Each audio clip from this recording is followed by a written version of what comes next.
What's up, everybody? My name is Sid, and I've teamed up with the big homie Reg to bring y'all something new, something we like to call Beyond the Scoreboard. Y'all be sure to review, rate, and subscribe. Let's get to it. Making these hits, hey, making these flips. Welcome back to Beyond the Scoreboard, where every 25-point lead is safe. As always, I'm Sid. What's going on, Reg? Hey, ready to talk about these quarterbacks moving around, man. Yeah, it's been a lot of movement.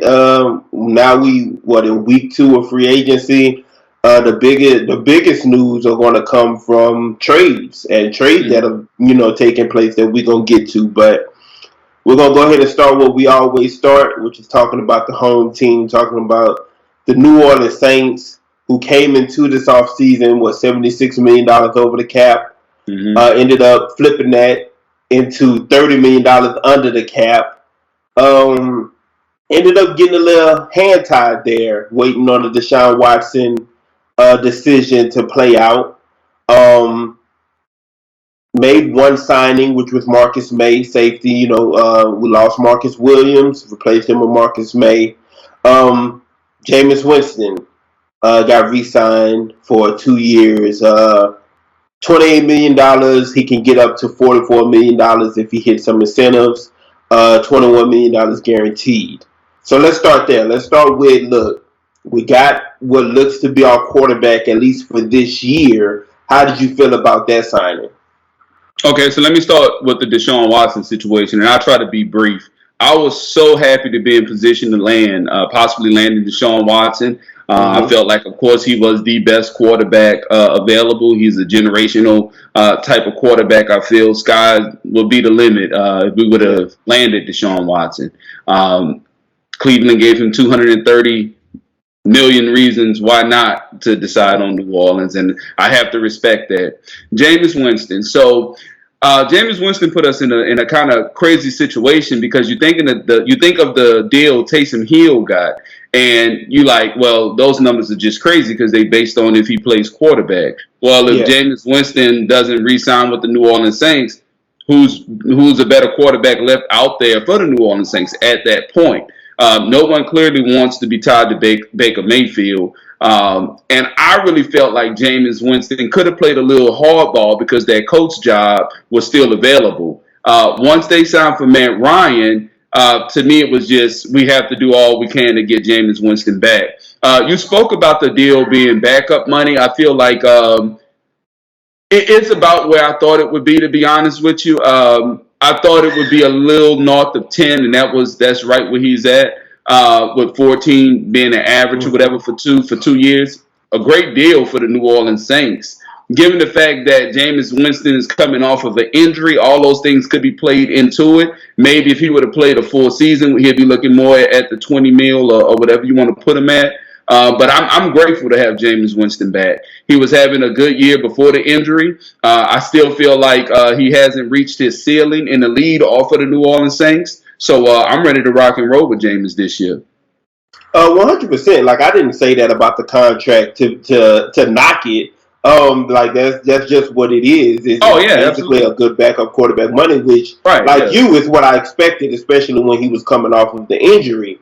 Yeah. And then you have, of course, that buffer in there to say, look, if you playing well first at quarterback over the next 2 seasons, you actually looking at an average of $22 million. Yep. And then you get to hit the market again and cash in. We're going to get into the Deshaun Watson thing a little more later, but I also wanted to say, the reports are that Jameis Winston had a private jet that was supposed to be taking him to Indianapolis Monday morning, and he turned it around in order to stay in New Orleans. So it's not the Colts who moved on from him; it's him that moved on from the Colts and decided, no, let me try to focus on getting a deal done with New Orleans, and then the Colts then pivoted to Matt Ryan. Yeah. And a big thing, too, that I saw reported today was about a physical. He had to pass. The deal was pending a physical, and he had a physical. He obviously passed, so he's, officially back in New Orleans now. The Taysom Hill experiment, something else that's been reported, is finally over in New Orleans. They said they're done with it. He's not going to be playing quarterback in any in any aspect going forward, which is something that's been long overdue to me. Not because it wasn't innovative when it started or it wasn't effective. It's just as time went on, it's a one-trick pony type thing. Yep. Most teams had already caught on to it, and it's just not an effective thing. And once again, you know how I felt. I was never on board with taking my starting quarterback off the field and killing whatever rhythm is there with that in order to put in Taysom to do some gadget type stuff. Mm-hmm. So we spoke about that. We spoke about the Marcus May signing, which to me is, once again, we're talking about somebody who's coming off an injury. But these days, like you said, with how technology is and things of that of this nature, most of these injuries can really be brushed off, especially as long as these players are still young. Marcus May is a player coming off of a Achilles tear. But before that, he was playing very well for the New York Jets. A safety I've always liked. And to me, he fills the role perfectly. He's able to do everything that Marcus Williams was able to get us, and we get him for half the price. Yep. So that was a great signing, in my opinion. It seems like you agree with me on that. But everywhere else, when it comes to the New Orleans Saints, it's been quiet. So we freed up $30 million, and then we're not in any rush to spend it, obviously. But we need to be, because the market's drying up on it. So we got Teron Armstead. He visited with Miami yesterday. Good thing that he didn't sign. I mean, that's a good sign for us that he didn't sign right away. I figured they would be throwing a lot of money at him. But I know he's close with Jameis Winston, so we'll see if that's enough to get him back in our building.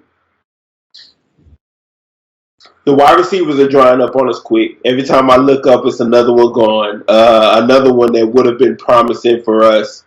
There's still some guys out there. Jarvis Landry is one of those guys. Jamison Crowder was one that was talked about. He signed. What was the other one? There was another one that I would have enjoyed being in New Orleans. I can't remember who it was now. But where do we go now? If you're running New Orleans, you got your quarterback at least for this year, next year. Where do you go next?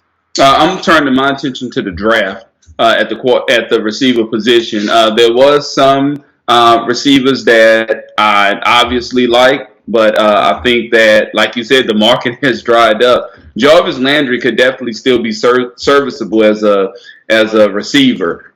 Especially in the slot. But I just feel like we need speed on the field. Deontay Harris is the only guy that poses some type of speed threat in our receiver corps. So I would definitely like to get someone that got blazing speed.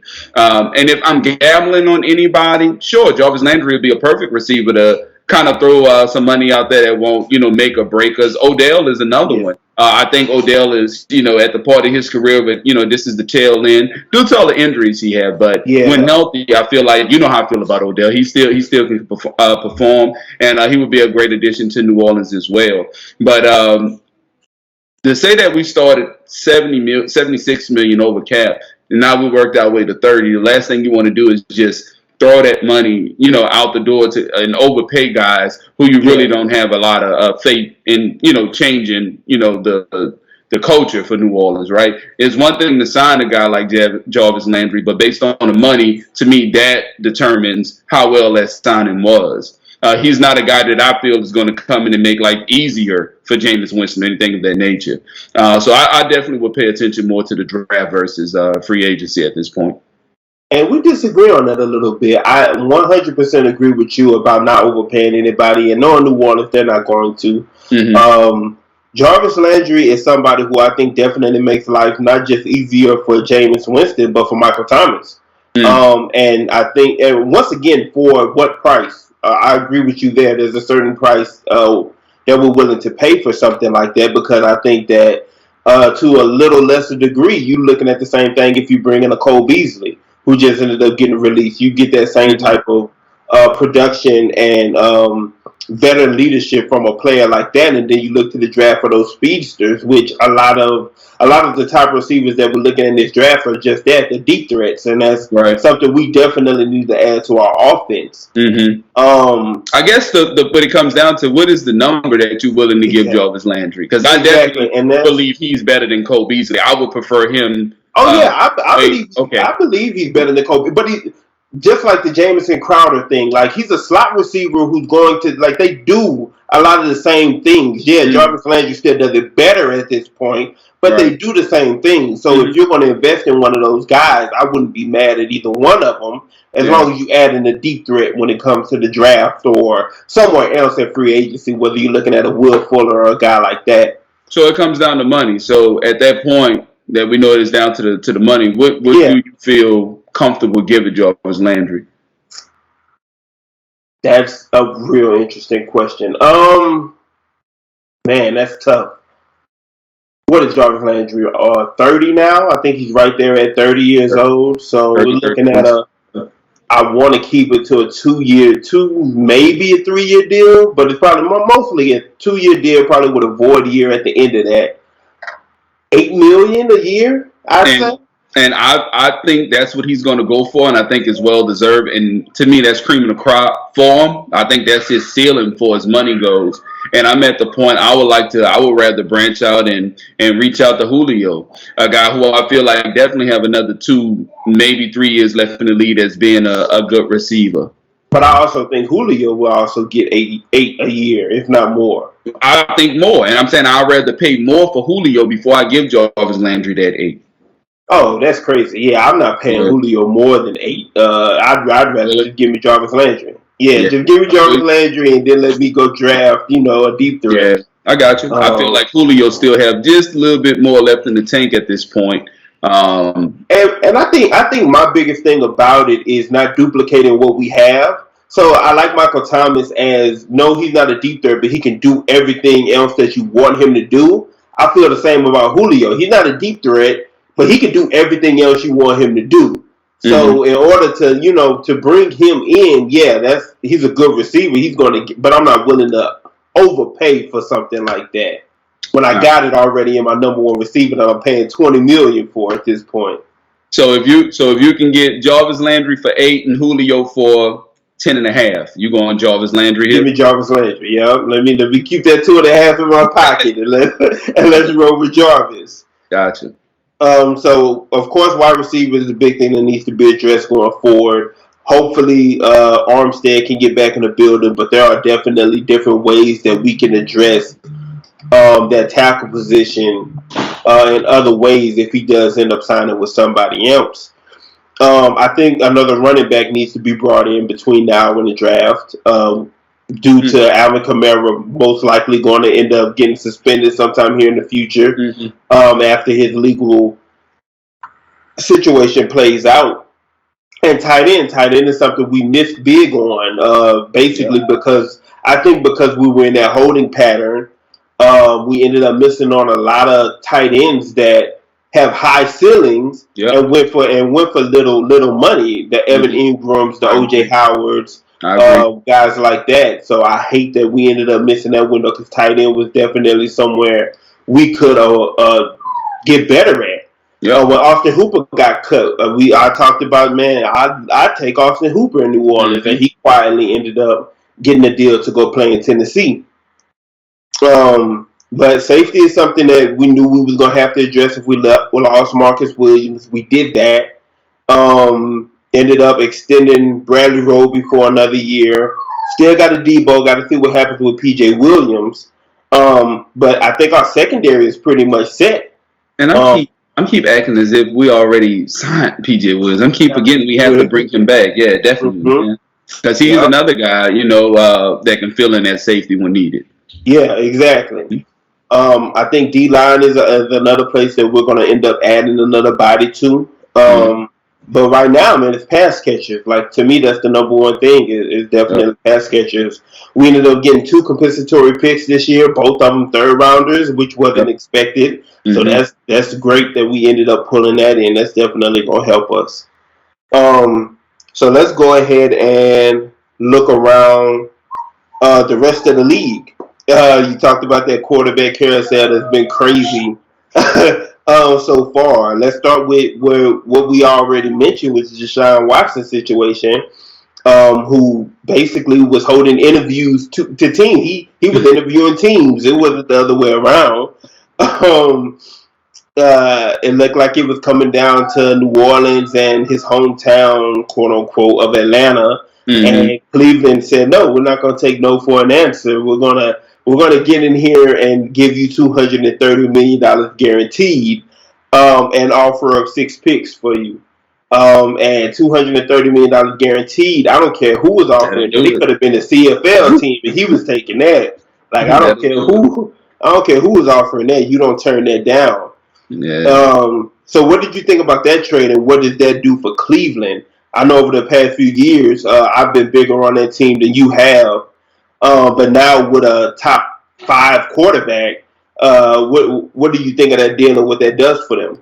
I've been big on Cleveland the last couple of years. I want to say 3 years ago, I had them penciled into the Super Bowl. I think that was my AFC prediction for the Super Bowl. Yeah, but then they let you down, and ever since then it's been I'll believe it when I see it. Basically, yeah, they didn't let me down as a team. I felt like Baker Mayfield let me down as far as being their quarterback, and that's why I kind of jumped off the bandwagon. I just didn't believe in Baker Mayfield, and I still don't. But Deshaun Watson changes everything. Don't forget they already have an O-line.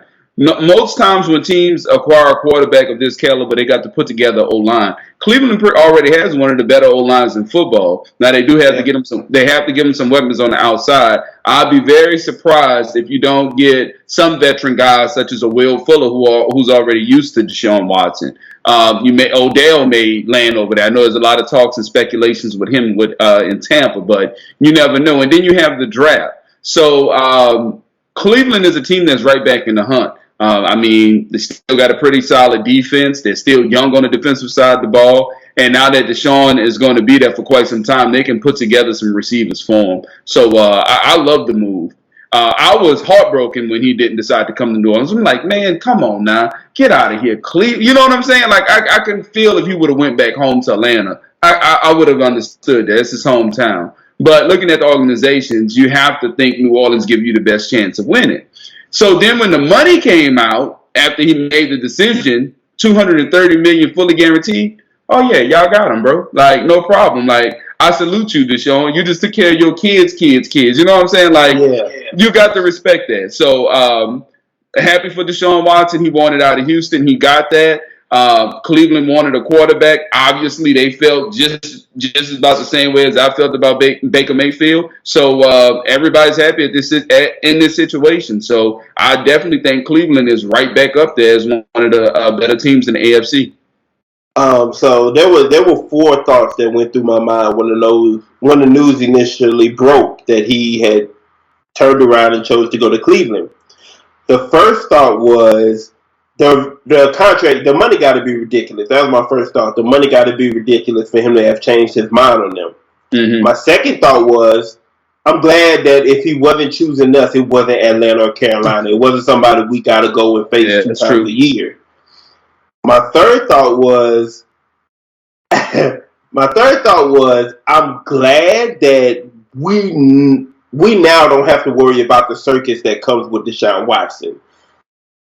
I'm like you. I wanted him. Like he's a top 5 quarterback, top 3 quarterback. Last time seen, he's going to be okay. We ended with Drew Brees, and then we spent 15 years with Deshaun Watson. That's exactly what it was going to be.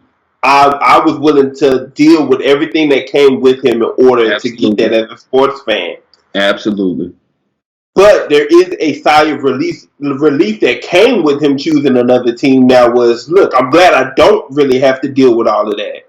And it just made it better that it wasn't in our division as well. Like you said, $230 million is ridiculous money, fully guaranteed to where, look, no matter what happens, he's good from here on out. Yeah. Cleveland as a team, you know, I was still big on that. I'm bigger on Baker than you are. Of course, we'll talk about that in a second. I'm bigger on Baker than you are. So this just, once again, you go from what's an average above average quarterback to one of the best in the league. and your team's already solid, then yeah, that definitely catapults you up there in a AFC that's become tougher every day over the past couple weeks. Like you say, pass catching is definitely something that they're going to have to address. They have a tight end in Njoku who's going to be able to show them way more now that he's their number one option. They got Amari Cooper. You got Nick Chubb and Kareem Hunt. I've heard talks about Jarvis Landry going back there. I don't think me at all. I don't think Odell goes back. No, but I can see Jarvis Landry ending up back over there. Like you say, Will Fuller was somebody who was talked about just waiting on Deshaun Watson to make his decision. Yep. So maybe he lands over there too. The biggest thing for me about Cleveland in this deal is the fact that they only gave up picks. I thought for sure that they were going to end up having to throw in a Kareem Hunt or one of their younger guys in the secondary or something like that. Yeah. They ended up doing just picks, and I think that's the biggest win for them outside of getting Deshaun Watson is you didn't lose any of your established players. Right. So let's go from there. Let's transition to that to now what happens to Baker Mayfield. Once again, that quarterback market has dried up a good bit. And as that dried up, of course, the teams that actually need quarterbacks has dried up as well. So let's just run through the list real quick. Aaron Rodgers decided to stay in Green Bay. Russell Wilson got traded to the Denver Broncos. Matt Ryan yesterday got traded to the Indianapolis Colts. Deshaun Watson, of course, in Cleveland. Mitch Trubisky signed in Pittsburgh. Mariota signed in Atlanta. And, of course, Jameis Winston re-signed with New Orleans. That really leaves only two teams who really are, desperate for a quarterback right now. And that's the Seattle Seahawks and the Carolina Panthers. To me, once again, I put this on Twitter like Friday, I think, after the deal happened. I was like, I know I'm probably in the minority on this, but as a Saints fan, I would absolutely take Baker Mayfield. For one, because of what his contract is, he's doing his fifth-year option. So basically, you're doing a trial run with him, and if you don't like him, then, hey, you wipe your hands clean with him. And I do still believe that his ceiling at this point is higher than Jameis Winston's. So I was definitely in favor of bringing in Baker Mayfield. It's kind of crazy to me to see how low some people really are on Baker at this point. But I do believe that he is a starting quarterback next year, whether it's for Seattle, Carolina, maybe Pittsburgh gets in there. It's not like they gave life-changing money to Mitch Trubisky or anything like that. But he's the quarterback that we're looking at right now. That's and Jimmy Garoppolo is the other quarterback that is still available. I think San Francisco bring him back. It'll surprise me if he's not back with San Francisco. The only reason I think they move on from him is because of the money. Like, the amount of money that. So I mean, if we're talking $20 to $22 million for Jimmy Garoppolo, I mean you don't believe in trade just yet. Even if it's another 1-year deal, and they say, "Hey, look." I was just about to say, how long do you go with not being sold on trade? Are you talking about somebody you gave up 2 first-rounders in order to go get? I mean, that's fine, but look at the situation Green Bay in. They was in the NFC Championship game, I want to say, and lost, and came right back around and drafted a quarterback in the first round, and turned around and gave Aaron Rodgers $40 million a year to come back and still be their quarterback. Look, you done it. It's fine, but you can't play these guys just because you drafted them. You have to let them. And I disagree. I completely disagree. I'm not drafting nobody top 5 and then just being like, "Hey, I'm never going." Like Jordan Love was a late. I'm not saying you never gonna play him. I'm not saying you never gonna play him. But let's just be honest. Like Aaron Rodgers is going to be there now until he's ready to move on, retire, whatever the case is. And also that's Aaron Rodgers. Jimmy G isn't Aaron Rodgers. Like Jimmy G is an average quarterback. Correct, so but I'm speaking on teams when they make these decisions to draft guys. So what I'm saying is, if San Francisco done it, fine. But if they feel like he's not ready, because keep in mind, Trey didn't even have a package last year, and that's what completely killed me. He had no field time. So this again is really like his rookie year if he gets a chance to play. They watched him all year last year. If they have deemed him not ready to play, the worst thing you can do is kill his confidence, I feel like, by putting him out there. Because if you don't have no confidence in him, his teammates ain't going to have no confidence in him. You're not going to be calling plays to put him in the best situation of succeeding. So if that means hold on to him for one more year until you think he's ready, I'm fine with that. I'd rather wait that year before I put him out there too early. So Jimmy G is not going to just kill the books with bringing in $20 million a year, whatever his numbers is going to be. It's not going to be anything ridiculous. So I'm cool with that. You know, even if you want to sign Jimmy G back with the whole look, this is your job to lose this going into this camp. I'm fine with that. Well, like I say, I mean, he's already under contract. I think he only has just 1 year on his contract for about $25 million. I thought it was more like 2 or 23, but okay. Yeah, it's like 25. I think it's 25. Man, $25 million is a lot when you have some of these contracts on your team to where it's keeping you from making any moves in free agency. I want to say San Francisco may be one of the few teams outside of us who hasn't made any moves at all at this point. Yeah. A lot of that is attached to because, look, the contract we can move up off of, we haven't yet. I agree with you, though. If you're telling me that they lack a confidence in Trey Lance, then that makes sense to me to hold on to a Jimmy Garoppolo. You just got to understand that he's not going to be willing to restructure his contract and things of that nature. Absolutely. And you're basically going to be rolling with the same team you rolled with last year. Absolutely. I don't think that they have that lack of confidence in Trey Lance. I think that they're they're ready to put him out there and once again, like you say, the play calling is going to be based around him and his skill set. I think I'm of the. Go ahead. No, go ahead. No, I'm listening to you. Go ahead. No, I was just about to say I'm of the opinion that them not having any packages for him last year is a good thing. Like I don't think of him as any type of gimmick, type of quarterback. Because even when you saw Lamar Jackson have packages his first year, that's what he was. He was a gimmick. He wasn't thrown out there to, really throw the football. He was out there to run. I don't think Trey Lance is that type of dude. I think Trey Lance is more like a Justin Fields. Like he's going to be out there and he's going to be an in-pocket quarterback for the most part. So not having packages for him, I don't see that as a bad thing last year during the season. So, yeah, I definitely think that they're prepared to move on from Jimmy Garoppolo. I just don't think that they didn't want to make it seem like they were in a position where they were just letting them go for anything. And I think that's the thing. Like I heard, I think they said around the scouting combine before these quarterback deals actually started happening that they were looking for a first rounder for Jimmy Garoppolo. And for them to get a first rounder for him, it would have to be now. It would have to be now that the quarterback market has dried up, and you're looking at a Carolina and a Seattle who's like, man, we need a quarterback, so let's give it up to go get him.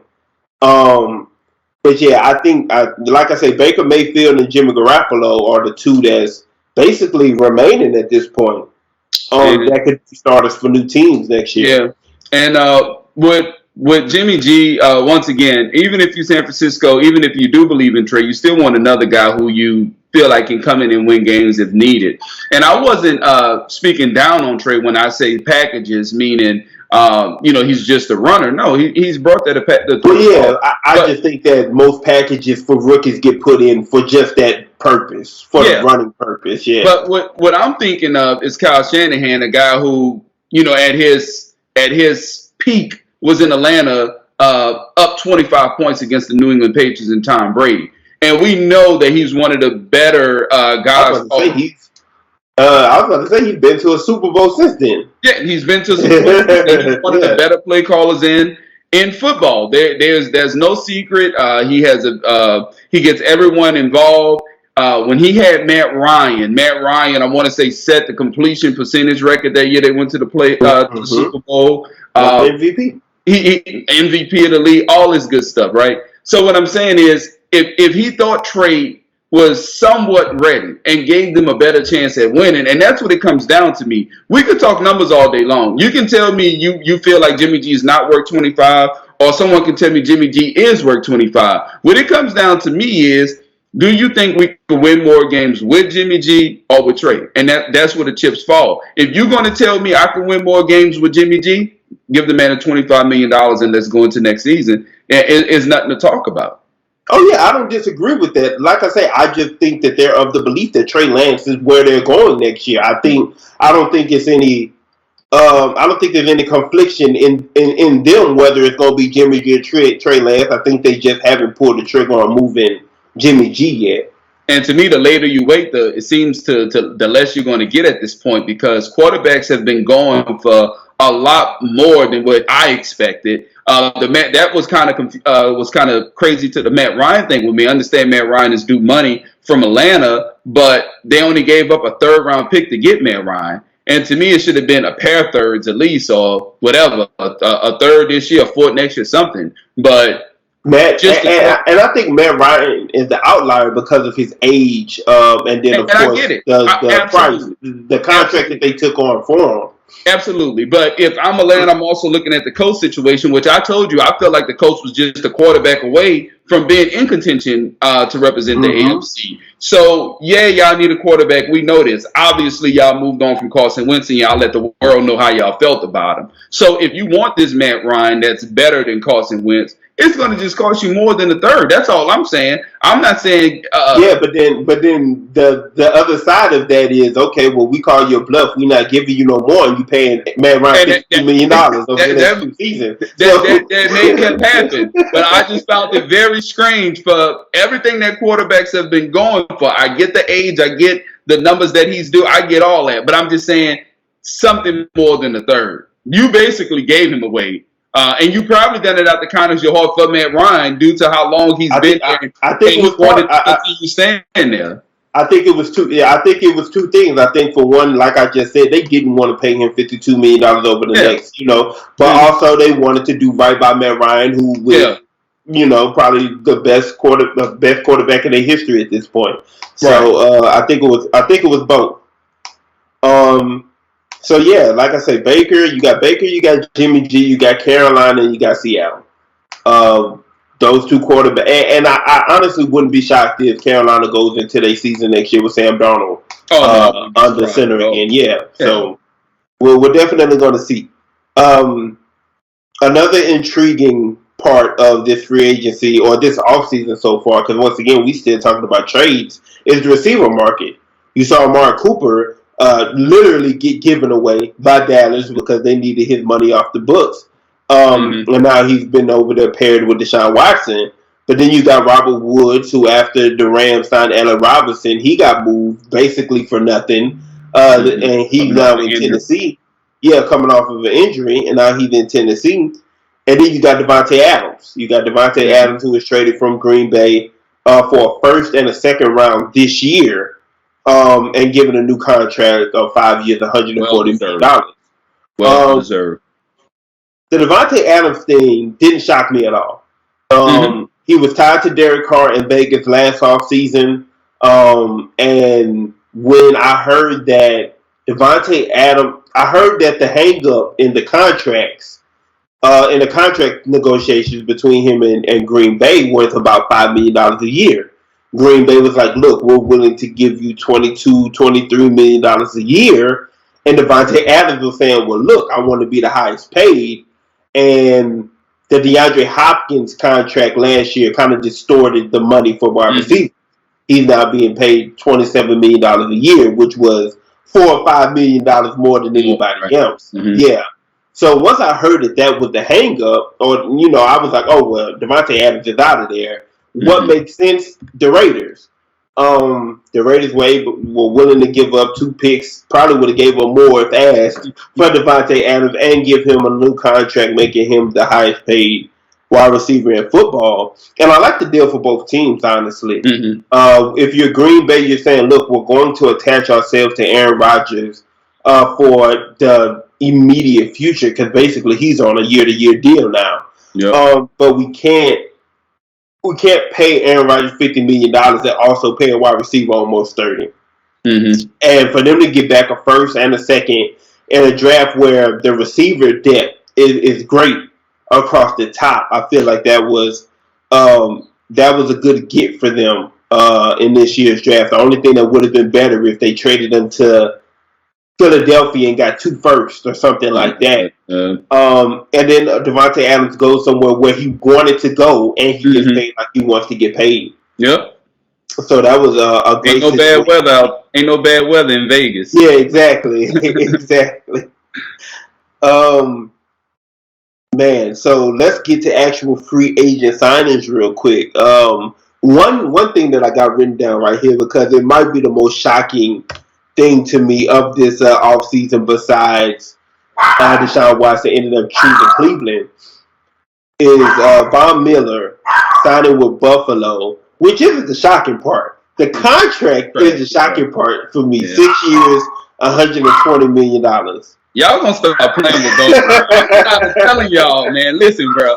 Buffalo, like, look, bro. This is our division, right? Like, you could not have. I told you I picked them to beat KC last year, and I was right until about the last 30 seconds of the game.